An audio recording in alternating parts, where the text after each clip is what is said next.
지난주 제11호 태풍 흰남노가 우리나라를 덮치면서 전국이 물난리를 겪었는데요. 이상기후 탓에 이런 대규모 폭우와 홍수가 전 세계 곳곳에서 발생하고 있습니다. 피해 규모도 갈수록 커지는 추세인데요. 지구촌 돋보기에서 황경주 기자와 함께 자세히 알아보겠습니다. 자, 가장 최근에 파키스탄에서 국토의 3분의 1이 물에 잠길 만큼 큰 홍수가 있었는데요. 피해 복구는 어느 정도나 됐나요? 이 전례를 찾아보기 힘들 정도로 큰 홍수라서 복구에 많은 어려움을 겪고 있는 상황입니다. 이 피해가 워낙 심각해서 모두 복구하는데 5년은 걸릴 거란 예상이 나옵니다. 이 지금 보시는 화면은 현지 시각 지난 6일 파키스탄 하이데라바드 지역 인더스강 인근 모습인데요.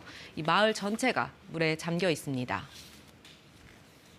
सारे ॾिसो त इहो चारों तरफ़ पाणी पाणी लॻो पियो आहे कोई वसियल न आहिनि असां वटि जेको सामान हुयो घर जो जेको निकिरण जहिड़ो उहो कढियासीं बाक़ी जेको सामान हुयो उते रहिजी उते छॾे ॾिनासीं बाक़ी हिते ॾिसो त बाईपास ते टेंट वसायलूं हिते बसि कोई सहूलियत बि न आहे न खाइण जो न पीअण जो न काशे बसि वक़्तु गुज़ारो करूं था. 이 유엔이 우리 돈 2천억 원이 넘는 긴급 구호 자금을 투입하는 등 국제사회에서 도움의 손길이 이어지고 있지만 물에 잠긴 곳이 워낙 넓어서 구호 헬리콥터가 착륙하기도 어려운 실정입니다. 사람들을 구조해도 의료 시스템이 붕괴돼서 더 큰 문제인데요. 파키스탄 전역에서 의료시설 1,400여 곳이 훼손되거나 아예 파손됐습니다. 이런 가운데 수해로 인한 전염병까지 돌기 시작했는데 이대로 가다간 석 달 안에 500만 명이 전염병에 걸릴 수 있다는 우려도 나옵니다. 이 파키스탄이 있는 남아시아는 매년 6월부터 9월까지 석 달 동안 몬순 우기인데요.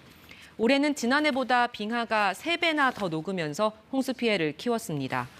이번 홍수로 현재까지 1,300여 명이 숨졌고 이재민은 3천만 명이 넘습니다. 네, 빙하가 많이 녹은 게 원인이었다면 역시 기상이변 때문에 이런 참사가 벌어진 거네요. 네, 그렇습니다. 기상이변이 전 지구적인 차원의 문제인 만큼 이 선진국, 개도국 가릴 것 없이 홍수 피해가 심각해지고 있습니다.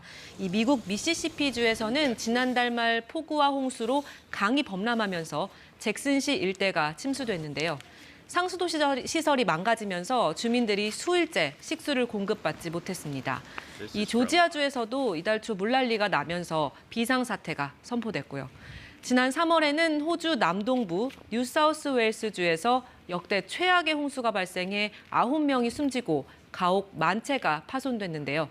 이 지역에서 홍수 피해가 자꾸 나자 주정부가 피해 가옥과 건물을 사들여서 공공시설로 이용하는 계획까지 내놨습니다. 홍수 때문에 사람이 살기 어려운 지역이 돼버린 겁니다. 국가와 지역을 가리지 않고 물난리가 나고 있는데요. 피해 규모도 갈수록 커지고 있다고요? 네, 이 기후 변화가 빨라지는 만큼 홍수로 인한 피해도 급증하고 있습니다. 이 세계적인 재보험사 스위스리가 이번 달 1일 관련 보고서를 발표했는데 지난해 전 세계에서 홍수로 인해 생긴 자산 손실은 200억 달러, 우리 돈 27조 원 가량이었습니다. 이 재해보험에 가입된 사례만 포함된 액수라서 실제 피해 규모는 훨씬 더 크겠죠. 게다가 피해 규모가 해마다 커지는 추세입니다. 지난 2011년부터 2020년까지 10년 동안 홍수로 인한 자산 손실 규모는 800억 달러, 우리 돈 110조 원이 넘었는데 이는 이전 10년보다 2배, 20년 전보다는 2.7배 늘어난 액수입니다. 네, 지구온난화 같은 근본적인 문제들이 해결이 돼야 할 텐데 당장의 성과를 내기는 쉽지 않을 텐데요.